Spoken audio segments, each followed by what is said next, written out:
Hello everyone and welcome back to another video of mine, this time with Kali, Call of Darkness, Season 3, Episode 8. The games are over. Amala goes from a pawn to a queen. Let's go. I mean, we've already been an icon this entire story. And now I'm intrigued to know what she's gonna do because last episode we remember that she said that this was an inside job. That means that the upper case did something dirty, and I am literally thriving to see her just go off at everyone. And I'm even willing to pay for that. Let's see. Go off, queen. Tell them all to shut it. Episode 8, playing with fire. Exactly, you should never play with fire, AMRIT, or the Dubais in general. Let's just name the Dubais, because they are the biggest bitches in the story. Never play with fire, you might get burned. You've been playing fire. You've been burning me the entire time. Now I'm playing back. Be careful not to get burned by me. Giran was sitting on the couch, watching me pacing the room. Shouldn't we check for fingerprints or something? Giran, trust me. They knew whose house they were breaking into. I'm sure they were smart enough not to leave any evidence behind. I looked around. Doors flung open, pillows ripped, and boxes emptied. Someone had turned our new home inside out. Giran frowned. I knew what he was thinking. We weren't safe anywhere. Do you think this was an inside job? Of course, I joined their game and they immediately made their first move. They, the dozen. Some of them, I guess. You said we were safe as long as they needed us. I was wrong about them. There has to be an explanation. The dozen is... Right now, I only have them as culprit. There has to be an explanation. There is no reason for someone to go into your house and turn everything upside down. And literally, the pillows are ripped. So that means that they actually looked through literally every single detail. That is literally a violation of law. So that's not even something to joke with. So there has to be an explanation. That's just lies. Maybe it was someone else. Right now, I don't think there's anyone else we could blame at this point. I don't think that Mrs. Chauhan knows where we are. I mean, she makes part of the upper case, yes.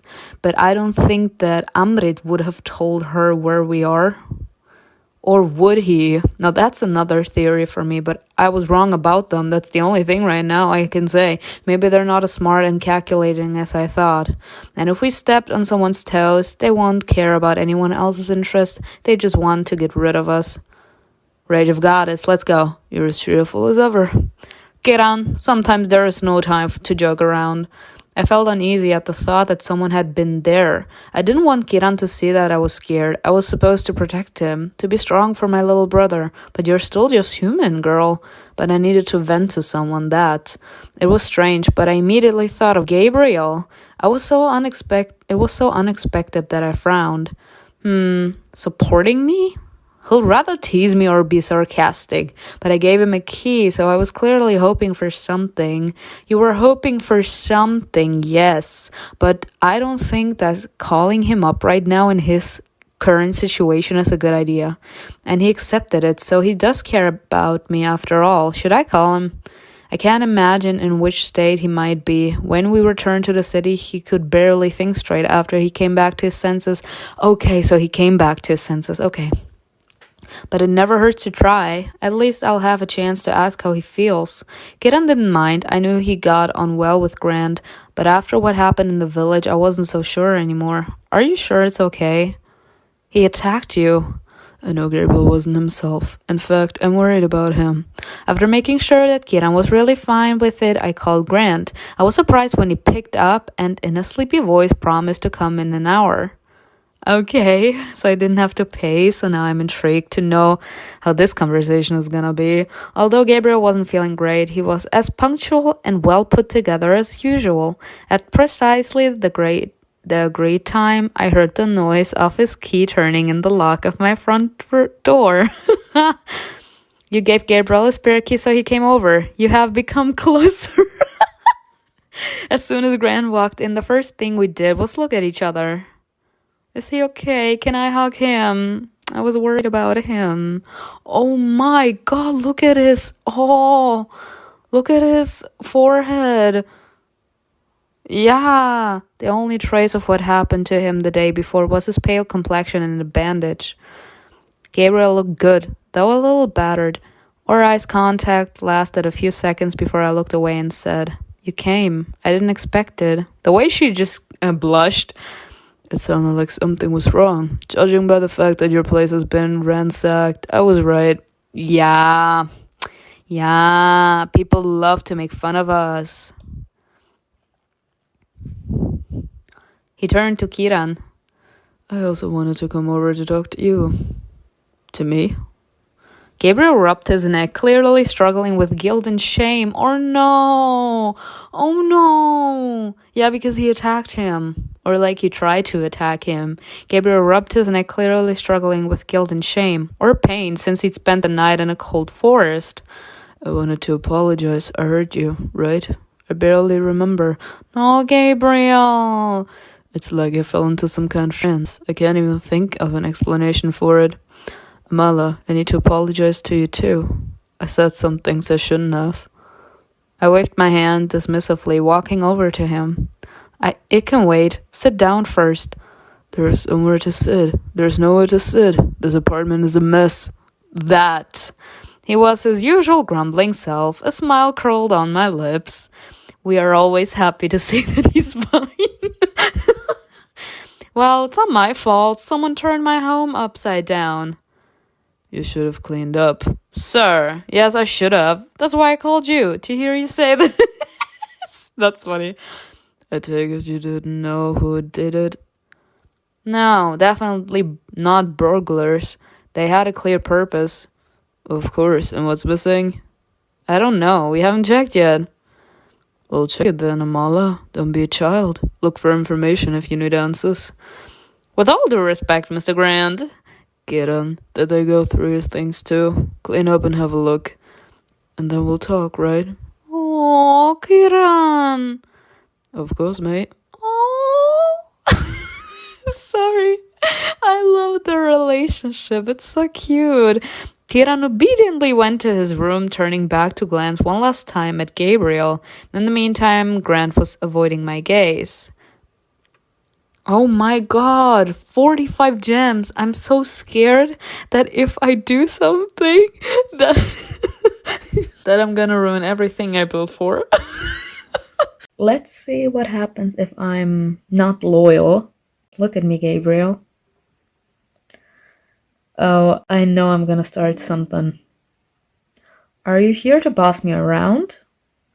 I'm just trying to help. To be helpful. And it's really hard for me to think it's this chaos. I'll help you clean up. Sit down, you've been through enough. So have you. I remember you screaming. Grant looked down, feeling ashamed of himself again. He seemed to find it difficult to come to terms with his blunders and mistakes. Instead of teasing and telling off each other, we both needed help. Oh, poor him though. It's not his fault. I could have been sarcastic, or I could have stayed serious and told him that he was not to blame for anything and that I was worried about him. I really am worried, but this conversation can lead to something else, something wrong. We're both thinking about it. I took a few steps forward and I found myself very close to him. Don't look away. I'm not. I'm trying to apologize. I'm the one who should apologize for dragging you there. My desire to prove that I was right made me lose sight of my common sense. It was the wrong thing to do. He raised his eyebrows, surprised. I would have done the same. If I hadn't seen all of that with my own eyes, I would have never believed you or supported you. Those people, Amala, are cruel, crazy bastards. Lightwood told me that those were the Dubai's ancestors. It's good that I saw that. I want to help stop them, and not only for the sake of my career. Now everything is different. When I started going crazy, I was overcome by rage, some kind of primal fury beyond my control. It was a dark, murky feeling. I only remember glimpses of that night, but they are more than enough. Gabriel shook his head, disappointed. A bitter grin appeared on his lips. The day I thought I was the smartest and you were a crazy fool. Pretty sure but silly. And how sweet it was going to be to put you in your place. And then I almost burned alive next to that rock. I wanted to leave, but it pulled me right back, torturing me. Serves me right. Gabriel! Sir! Oh! I put my hand on his face and turned him to look at me, forcing him to stop talking. I wanted him to stop because every word was heavy with pain, shame, and disappointment in himself.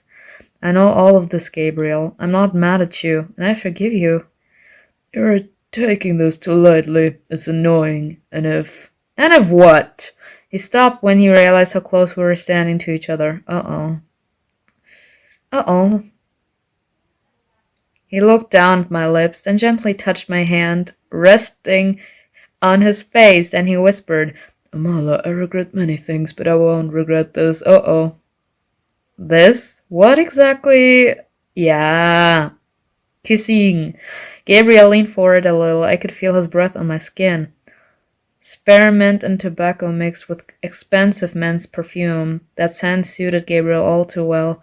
I drew in deep breath through my nose, realizing that I really liked it a lot. Gabriel noticed it. And the next instant he leaned down, covering my lips with his in a passionate kiss. Uh-oh. Uh-oh. Uh-oh. Honestly, though, like, the first playthrough, I didn't use it. Like, I didn't take the romantic option. And perhaps some of you thought it was because of the gems. But actually, it wasn't. Like, I'm loyal. I don't want to cheat on anyone. But after I played the episode, I was like, I gave Gabriel the keys for a reason. Why shouldn't I try to do anything? Besides, I realized he's not a romantic option. Like, we can influence him, but he's not a main romantic option. The only romantic options are Amrit, Killian, Lima, and Ratan. Those are the main options that we have. Gabriel, I would say, is more like a fling. Like, we can have romantic moments with him, but it's not something steady. So, after I played the episode, I was like, you know what, I'm just gonna replay the episode and play the romantic option, because when I gave him the key, I was expecting something. I craned my neck, enjoying this long-awaited kiss. Indulgent, so wrong, but exactly what we both needed. I could name 100 reasons why I shouldn't have done it. For the fact that you have a boyfriend, and I couldn't think of a single one in favor of doing it, kissing Gabriel. But there we were, standing together in my ransacked apartment, kissing as if we had been waiting for it all of our lives. Wow. Uh-oh. A thought came from Kiran's room. It sounded like he slammed the closet. The noise sobered me up, and I abruptly pulled away from Gabriel. He had heard it too and gave me a meaningful look. I know. I'm confused too. Uh-oh. Gabriel's very attracted to you. Thank you. Kiran walked. Oh my god. I'm just asking for the chaos at this point. Are you cleaning up? I hope. Kiran stared, rearranging the pillows on the couch. Is there anything missing? Nothing except for my toothbrush. You left it in the village? No, I didn't have it with me. I definitely left it here. It was stolen. Who needs a toothbrush, for goodness sake? I don't know, I'm just telling you, Amala. Don't make that face, I'm being serious. A toothbrush? When the apartment looked decent again, Gabriel breathed a sigh of relief. Great, now I can think about this toothbrush of yours. That's so funny, he said. What's there to think about? It's gone, that's all.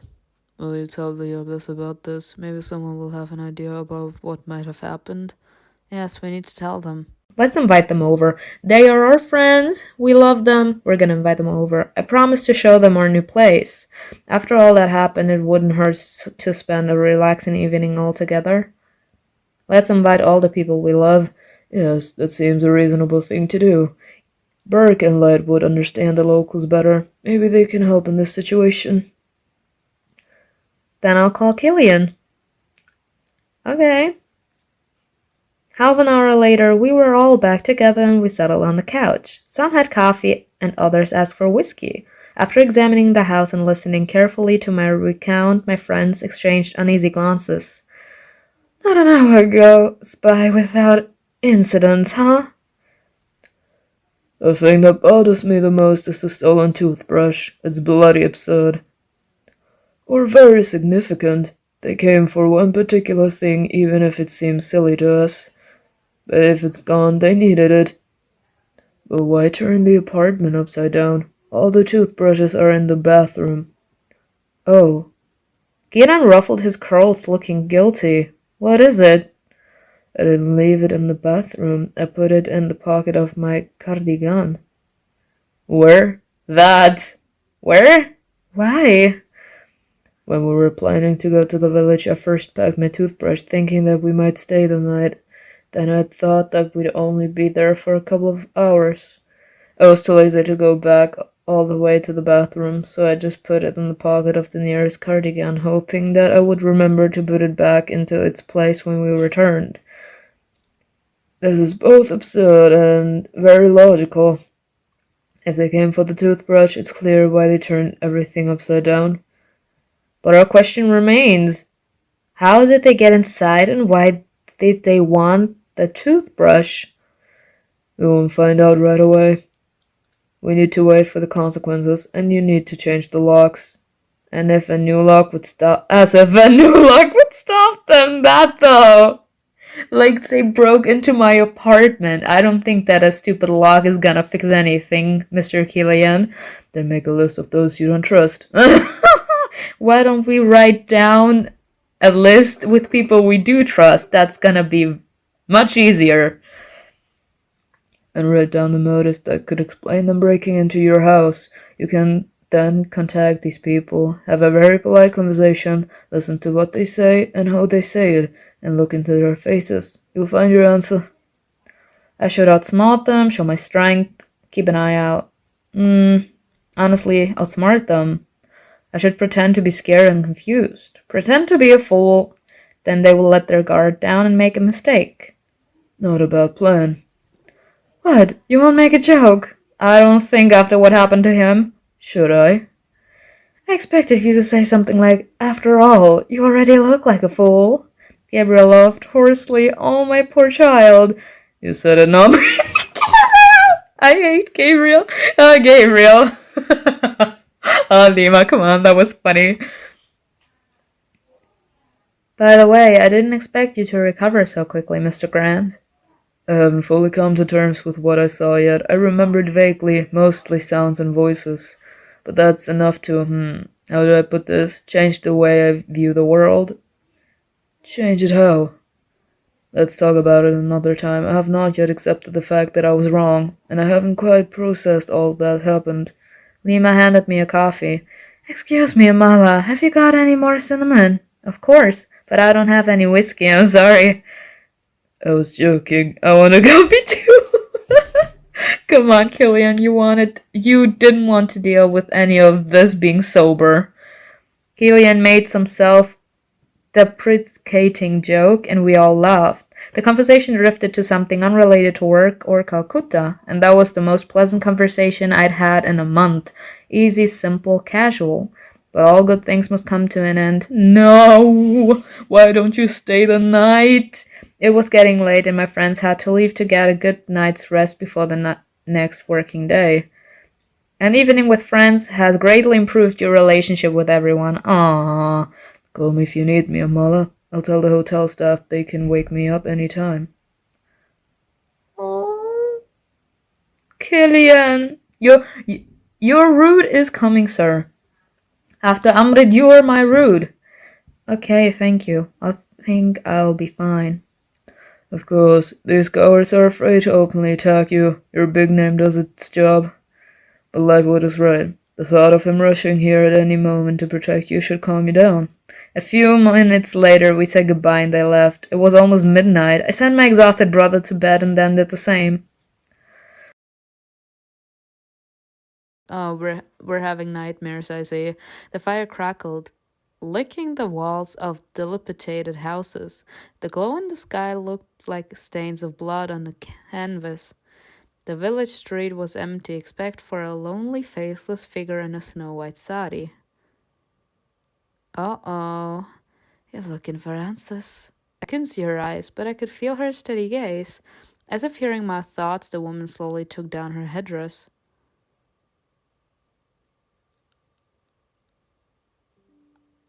Is that Sana? That's Sana. They will ruin you. Just like they ruined me, Sana. Do you want the same fate? Do you want to become someone like me, Amalabasu? Her dry, thin lips curled into a creepy smile, and the shadows around her empty eye sockets got even darker. I don't want such a fate for you. Avoid their traps. Be a cat, not a mouse. Oh my god, the fact that she even appears in her dreams, I'm saying that she is a saint. I flinched in my sleep and woke up. I took a minute to think about what I'd seen. She's a deity at this point. My skin was beaded with sweat, either from the heat or from the fright. It was Sana, but she looked different, sick, covered in blood. Why would I dream of something like that? I know perfectly well I'm in danger. My eyes fell on the clock. It was just gone 7. It's still early, but I won't be able to go back to sleep anyway. I better keep busy. I wanted to go to the Dubai's estate to talk to AMRIT. Too many questions had come up over the past 24 hours, and he owed me an explanation. How could there be a union if we were bound by such a past? That was not going to happen. But thinking about how to phrase the conversation, I started getting ready. The more thoughtful my outfit is, the more admiring glances I will get. Appearances are very important to the Dozen. And why should I care about that? Oh my god, bloody Ruby. I'm sorry, but that's insanely gorgeous. You all know that I'm in love with red, but look how much red costs. I'm scared. I'm gonna go with this one. Let's hope for the best. Then the hair doesn't matter. Ooh, I like this hair though. And completed the look with jewelry. Of course, we love to spend so many giants. Kieran was still asleep, so I quickly made him breakfast, left a note with Killian's number just in case, and locked the door securely behind me. Alright. Let's smack our boyfriend. When I gave my name at the door, the guards let me in without hesitation. They promised to tell Mr. Dubai I was there as soon as they found him. I didn't have time to wait long, but the person who came to me wasn't the one I expected.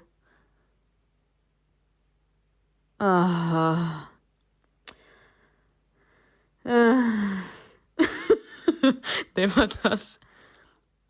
Miss Bazu, what a surprise. Mr. Dubai? He stared at me from head to toe. I've come to see Amrit. Devadas nodded understandingly, twisting the ring on his finger. A marriage of luck is the A marriage of love is the greatest luck. Not out of pity, not out of self-interest, not at the behest of the family, or for fear of being alone. Your children are happy, and happy life awaits you. Isn't it a whim of your family to have us marry? Yes, but you chose the most successful way out. Falling in love. If you can't change something, you can adjust to it.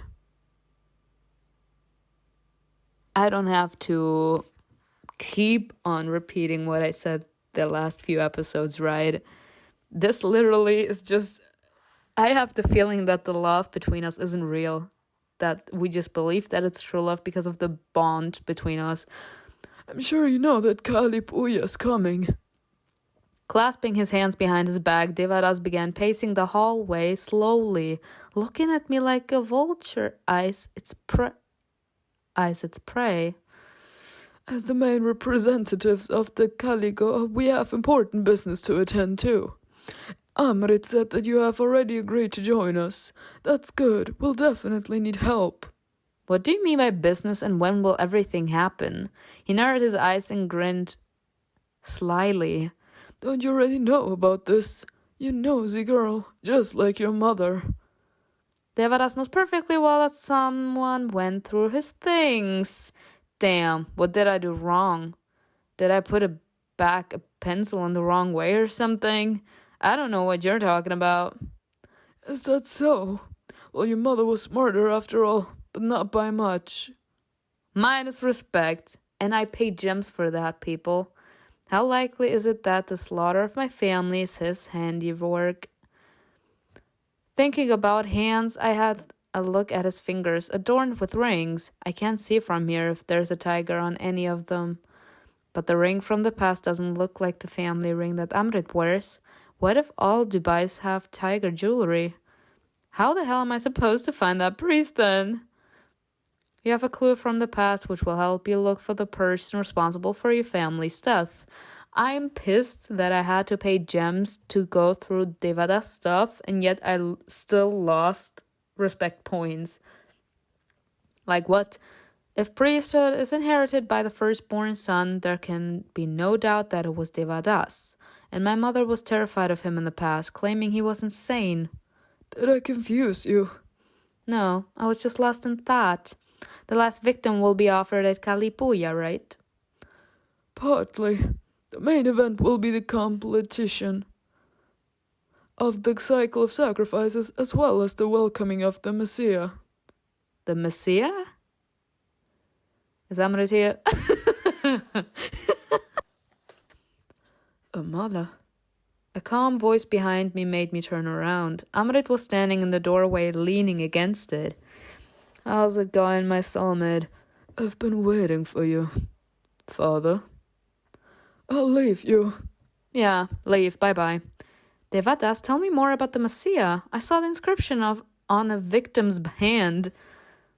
Let's we lost the respect point and we gained the respect point. What is this?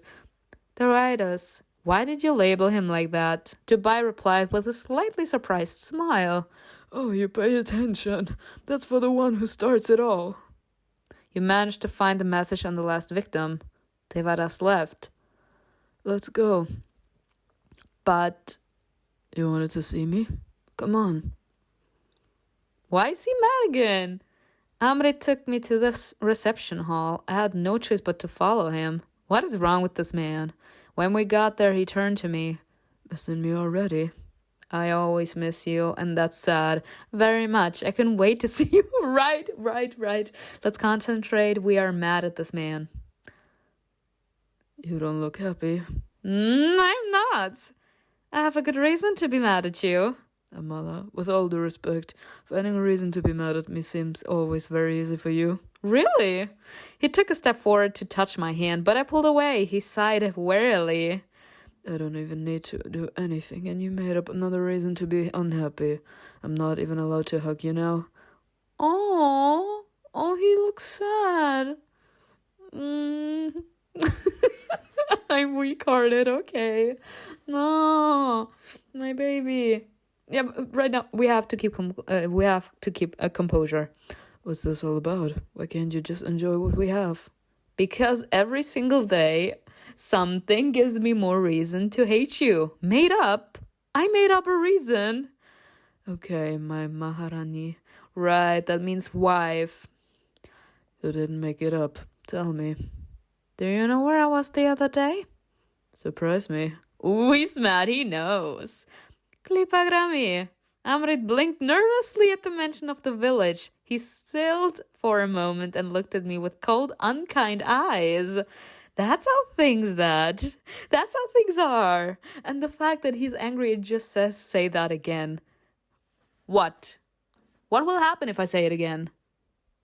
This is literally his attitude, as in saying, say that again, I dare you. Say that again? You went to the cursed village. What the hell? Who gave you permission to do that? And who are you to give me any sort of permission? Why would I need your permission to go anywhere? I don't need anyone's permission. I'm my own woman, no matter how much you'd like to think otherwise. There's no need for you to be arrogant. Why? Are you any less arrogant? Don't be sarcastic. You're lucky that you're fine. You could have died there. I wouldn't have needed to go there if you would have just opened your damn mouth and talked honestly to me. This is not about trying to control you, Mala. Oh, it's not. Then keep on telling me. Come on, surprise me. This is a dangerous haunted place filled with dark energy. People like you and me go crazy there. People like me and you. What do you mean go crazy there? Do you also hear whispers? They lay the ashes of dozens of dead, hungry, suffering souls. Whose death was caused by your family, right? That's ridiculous. I'm living. Go off though. Like this would be me. Like me just dropping bomb after bomb and not even giving you the chance to speak your mind before I just throw in another bomb. For a few moments, Amrit just stared at me. Then he closed his eyes and, taking a deep breath, asked, Did you see everything? Oh, that's how things are now. Not even trying to deny it, you little... Did you know everything? And yet you kept quiet. Didn't you promise to be honest with me? I was honest. You already know everything that concerns me. So killing all the Basus doesn't concern you at all? It's part of your family, bitch. God, I couldn't even wipe my own drool back then. That was the work of the previous heads of the family. As in your father. Devadas, his father, your grandfather. What are you getting at, Amala? That there is no reason for me to be with you if I can't live freely. Like I really would have to look over my shoulder every single second of the day. Who killed my mother? Your mother wasn't there. It was 1957. She'd fled 4 years before then. I was 2 years old when all that happened. Yes, a blood fit. They couldn't find the traitors, but they knew perfectly well where the Basus came from. Did they look for them? Of course. They thoroughly searched all over India. When they realized Chunsa and Indriya were no longer in the country, the rest of the family had to pay in blood. That's actually ridiculous. Like, this is so ridiculous. Because they didn't want to get sacrificed, everyone from their family was annihilated. That's ridiculous. Did they truly murder everyone? As far as I know, no. Those who were useful were spared. And those who weren't useful because, I don't know, they were too little or too old, they were just murdered. For example, your uncle Kamal is alive, is doing well in politics and is very useful to us. Yeah, because he's useful to us, he stayed alive. He's only alive because he's useful to you. Not because you actually said, yeah, I'm gonna spare lives. This is... Oh my god, I want to... Can we murder Devadas? Is that a thing? I would literally pay money.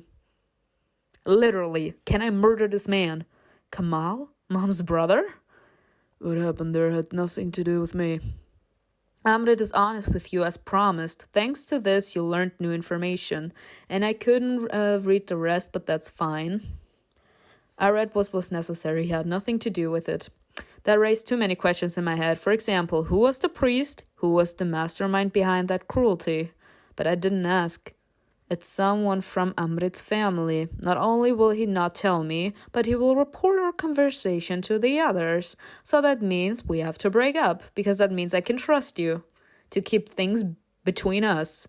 Someday he will be on my side, loyal only to me, but not yet. Yeah, not now. It's too early for that.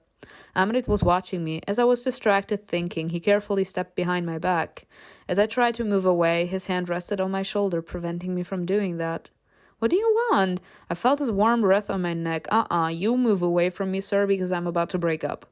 He leaned over, whispering softly in my ear. I'm sorry you had to say that. I mean it, Amala.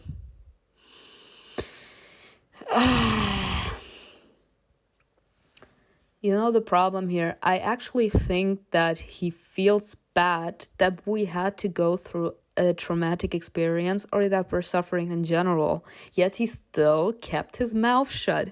And I can't with that because that's another betrayal in my eyes. He didn't have enough respect for us to tell us the truth. Like he knew. And he didn't tell us. I'm so mad. Like, that he wasn't responsible for that, that's fine. Like, I could have moved past that fact. But the fact that he knew that his family is responsible for our family's annihilation. Like, our mother or grandmother and us were the only survivors. Besides the people that weren't killed because they were useful to the Dubai family, as in the people that could be bought from our family. Those are the ones that are still alive, but the others were annihilated completely. He knew about that, and he didn't tell us. That's a lack of respect to us. He doesn't respect us enough to tell us the truth. I'm sorry that fate was so cruel to you. It took away family, leaving you with nothing but loneliness. But now you're here with me, where you belong, in your future home. I could never live in that house, Amrit. Don't you understand that? Your family was still responsible for the murder of my family. Please don't be resentful. Leave this to haunt the conscience of those in the past. I'm your present and future. And you want me to see their faces every day, look them in the eye, and realize how much of my blood is on their hands? If you can't win, lead. When you became a Basu Dubai, you will deal with them as harshly as you wish. My Maharani. Can I leave? Like, this is just... I feel that this is a manipulation. I turned to him abruptly. His usual smirk was on his lips. You're talking about your family, Amrit. I'm talking about people guilty of terrible crimes, guilty of causing you a lot of pain. They didn't feel sorry for you, so don't feel sorry for them.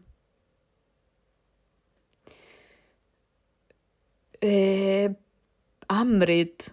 I really don't know what to say about Amrit. Like, you would expect someone to actually love and care about his family, and he just doesn't. Like, they didn't have respect for your family. They didn't feel sorry when they murdered them all. So you can murder them without any mercy. Like, he doesn't care if they die. He doesn't care if they suffer. He doesn't care about anything but us. I don't know if I think that that's good. Because it kind of still seems a little controlling. It seems a little psycho. He's only focused on us and nothing else. Like, he doesn't have any sympathy for others. In his psycho way, it still shows that he's on our side, that he's willing to do everything for us to feel better. If we want to take vengeance on the people that killed our family, he's with us and he's even gonna help us. He's gonna provide for that. But he still wants to be with us. But we need time to process. I turned away. His words full of ruthlessness and confidence tempted and frightened me at the same time. You know what? This girl is me. I said that so many times and I'm still going to repeat it till the end of this story. This woman is me. They tempt me because there is still love there. But it terrifies me. Like, this is really... His lips touched my neck, leaving a few kisses. You smell exquisite. A multi-faced torch scent, arrogant, just like you at times. Choosing a premium perfume improved your relationship with them. I had to go with the sexy perfume because it was great.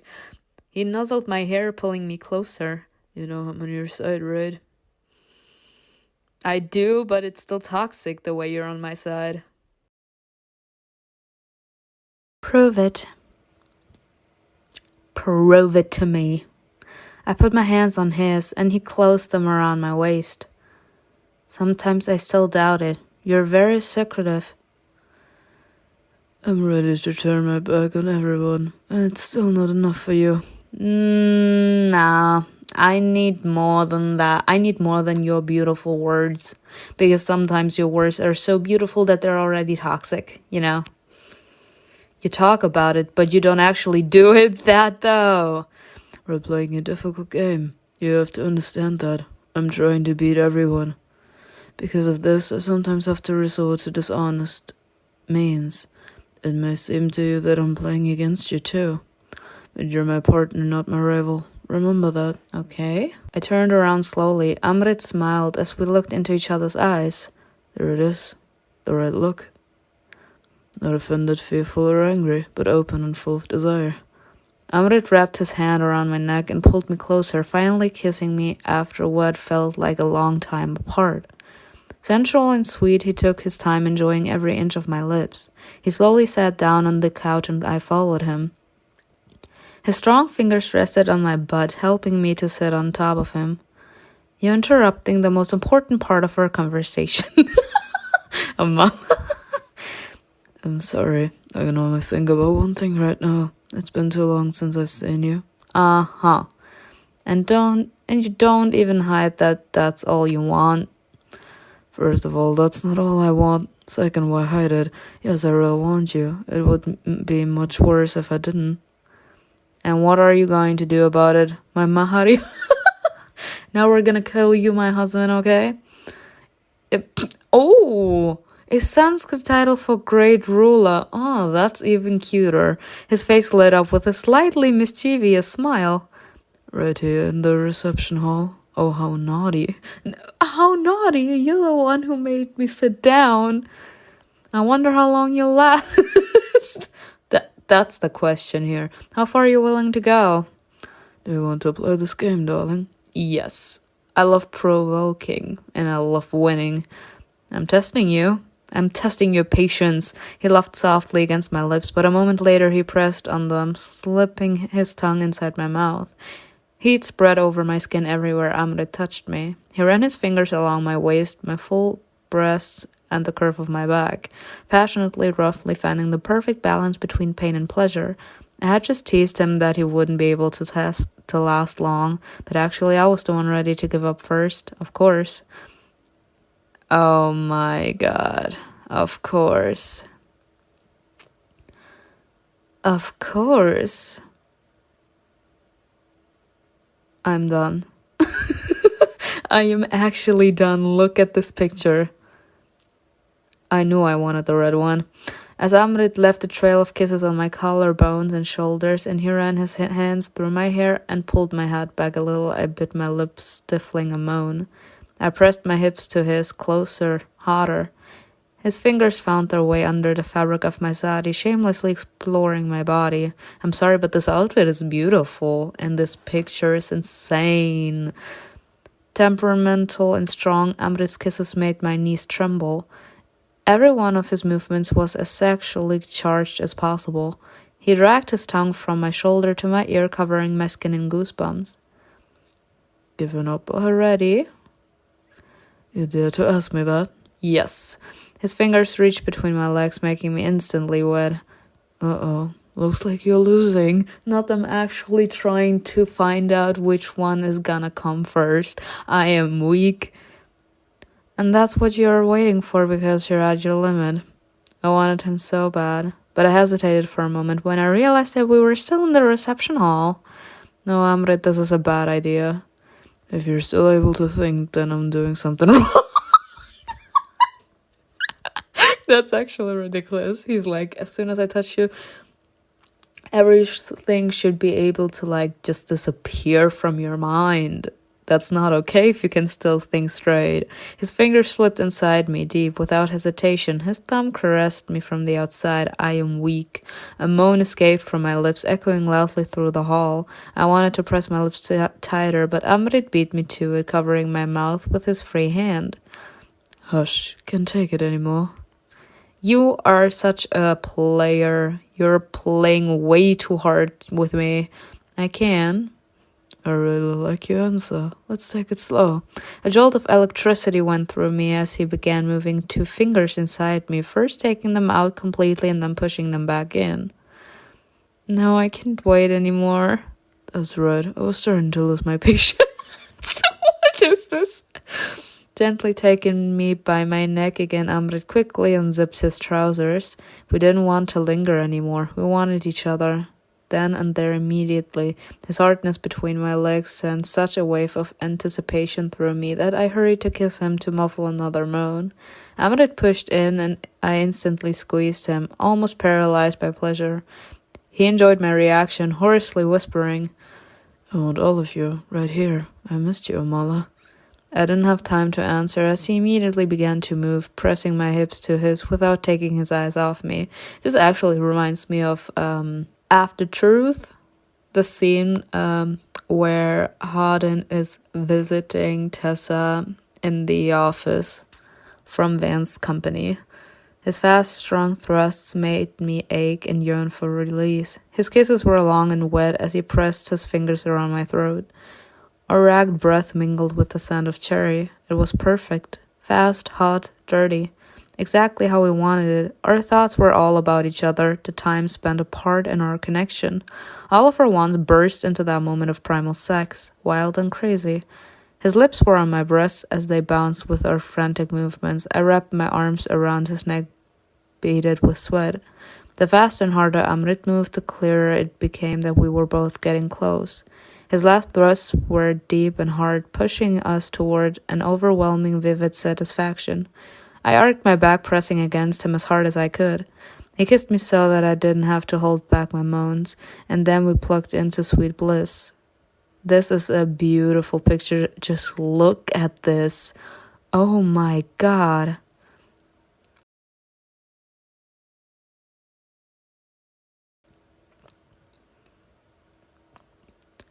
AMRIT is truly devoted to you. Oh, it better be. While I was pulling myself together, AMRIT cleaned up using some napkins from the coffee table. He had been careful not to come inside me. You lost. I'm happy to lose like this as often as you wish. That's funny. We sat next to each other for the next few minutes. I hope no one had heard us. I'm pretty sure the entire castle heard you, but that's fine. As if reading my thoughts, AMRIT smirked. Don't worry, the mistress of the house shouldn't care about such unimportant matters. The mistress. Yeah, the blush. That's not the only reason I came to see you. I had to gather my thoughts before continuing. Let's see if his reaction helps me understand to what extent he might be involved in this. Someone broke into my house while I was in the village. AMRIT stared at me, frowning. What? Ooh. They turned everything upside down. His upper lip twitched in annoyance, and then he replied laconically, Well, I'll deal with it. Do you know who might have done that? No, I can only guess. I won't tell you until I know for sure. He doesn't know. Are you going to look for these people? I will deal with it. So he thinks it's his family. That's it. Amala, I told you I might have an idea, but it's none of your business. It's none of my business. I'm the one being targeted here, not you. I won't point fingers unless I have proof. God, just don't have those responsible decapitated, please. Like Mahavir the Ibrahim. Ooh! If my guess is right, it won't be so easy to cut off that cobra's head. And don't rub the Ibrahim's death in my face. That righteous man agreed to the sacrifice. No one killed him against his will. Crossing his legs and looking at me appraisingly, AMRIT stretched his shoulders. Now I understand what happened to Rita Shiva. Or rather, Ratan Vaish. How ironic. That's what he got for helping you. What are you talking about? At first I was surprised that you left the village alive. If you've seen what happened in the past, you've been through a lot. The Faceless wouldn't have let you go so easily. Ratan helped you before. Apparently he's done it again. Mahadeva helped you and paid the price. Yes, he helped me, but paid the price? What do you mean? AMRIT continued as if he didn't hear me. Path of mid-respect, again with the damn mid-respect. He's an avatar. He knows better. Whether it was worth it or not. Of course you're important, but how important compared to the deity?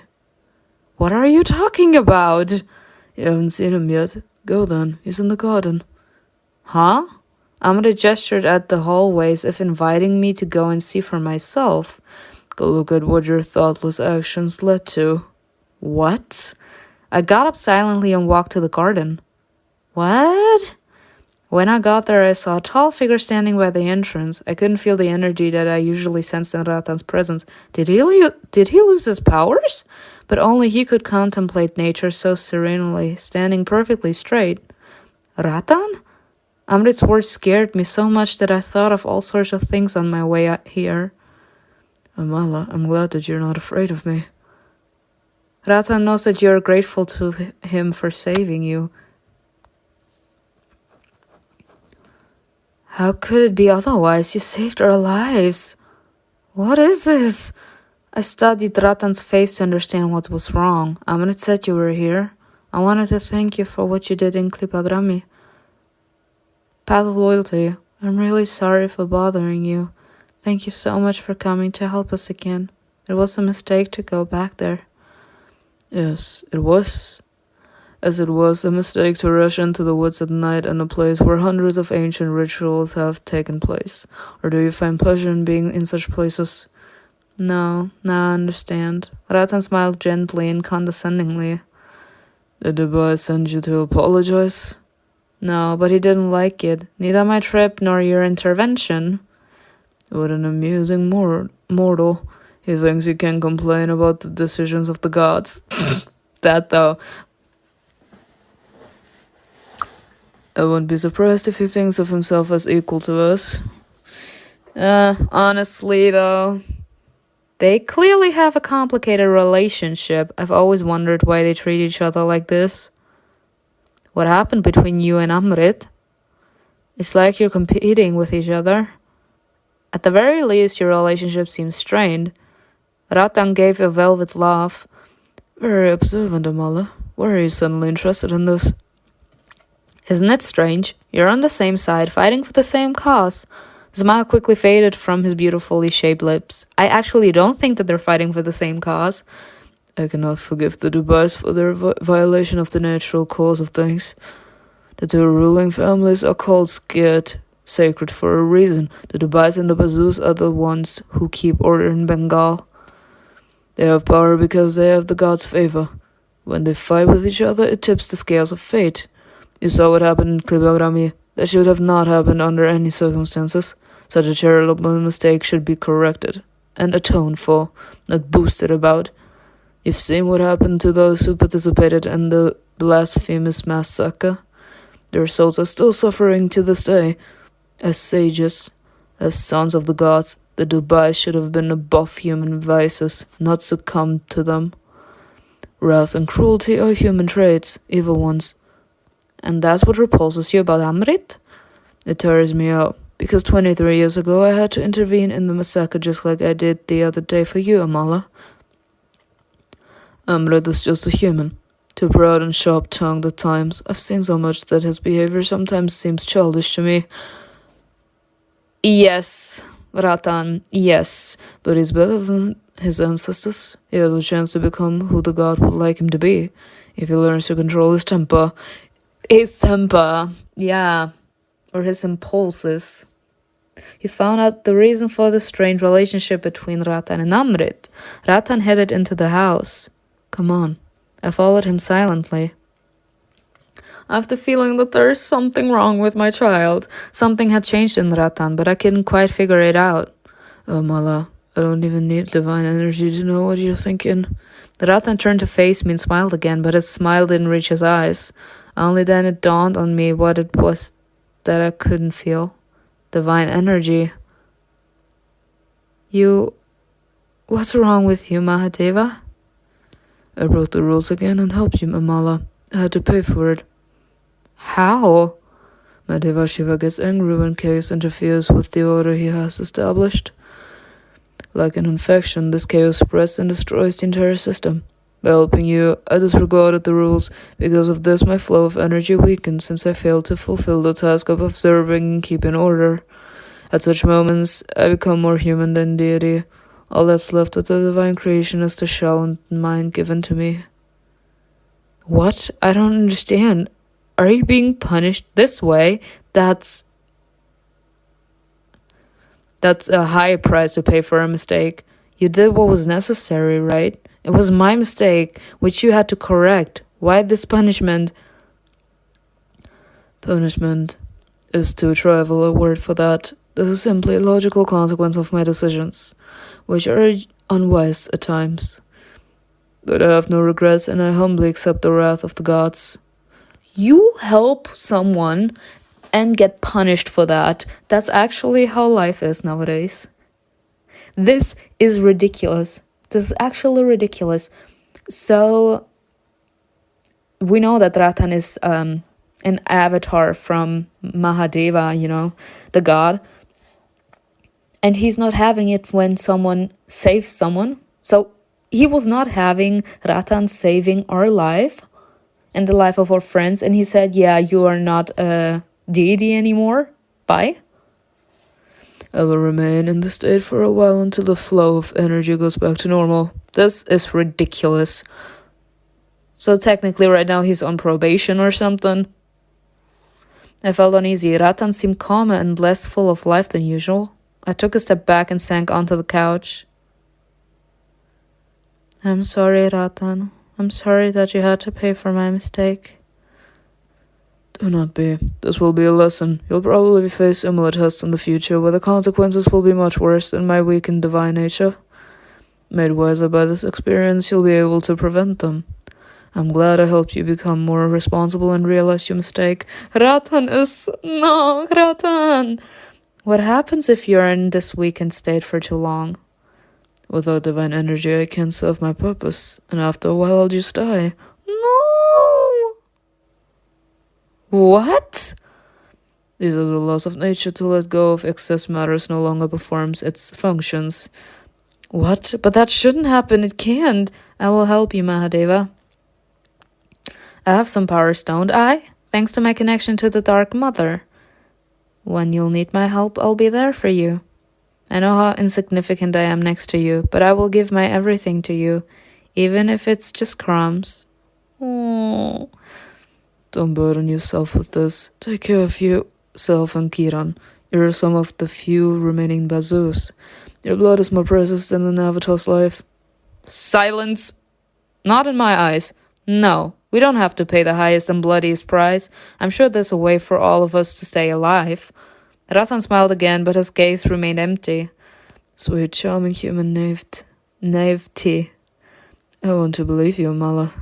And I will, with that part somewhere deep down inside me, where there is no place for reality. Wow. I clenched my teeth, annoyed. Consider me a fool all you want, but you can't stop me. I'll help you as soon as I get the chance, I promise you. Fine. He didn't believe me, but I didn't need him to. I believed in myself. Your desire to help Ratan will play an important role in the future. Oh, let's go. We were silent for a few moments, then it came back to me. Oh, Ratan, tell me, please, since there are no more secrets, who is the Messiah? Why do I see this name mentioned everywhere? The one who starts it all. This brings us to the heart of the matter.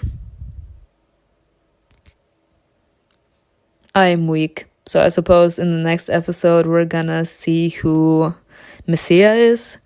And I can't, honestly, I was still not having that sex scene because I think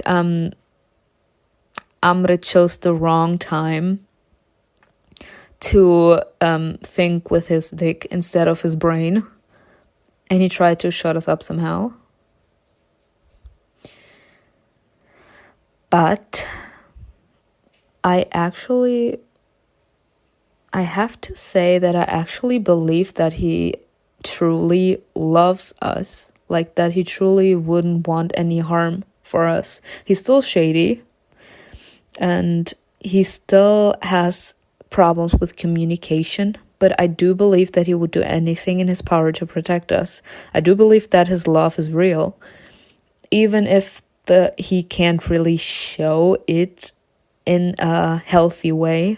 I still believe that he means well, and technically right now he hasn't forbidden us to do anything. So besides the fact that his words are toxic, he's actually, I would say, boyfriend material. Just for the fact that he actually loves us with his entire heart. But I'm just gonna see what the future is gonna hold up. Hope you enjoyed it. I know I did. Besides the fact that Ratan, my little child, lost his purse because he saved us. I hope we can help him in the future. Well, I hope you enjoyed it. Tell me in the comments below what you think was best, and I will see you in another video. Bye!